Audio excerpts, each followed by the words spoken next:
j'ai commencé à m'intéresser à l'histoire. Et là, je me suis rendu compte de l'importance au fait de la mission et du défi que j'avais de dessiner quelque chose qui allait pouvoir parler de la guerre et en même temps servir de symbole pour les Dunkerquois et les usagers. Donc après un mois de recherche, je suis arrivée sur la forme du sablier. Parce que je regardais beaucoup les images d'archives et je me disais que pendant l'opération Dynamo, en fait, la plage s'était transformée en une énorme salle d'attente. Donc il y avait cette idée d'attente des soldats qui sortent un par un. Sur le sablier, celui qui grimpe jusqu'au centre, il peut passer une seule personne à la fois.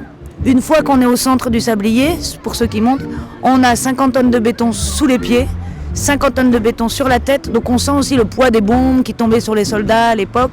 Et en même temps, on voit la mer, on voit pas l'Angleterre peut-être. Voilà, si on monte sur le sablier, on est à 2,40 m du sol. Et ensuite, c'était l'idée que ça ne soit pas une sculpture qui soit seule, mais qu'elle soit accompagnée d'un aménagement paysager. Donc depuis les buttes en haut, vu du ciel, on va dire, on voit des allées larges, des allées moins larges qui se rejoignent tous au sablier, un peu comme le centre au fait de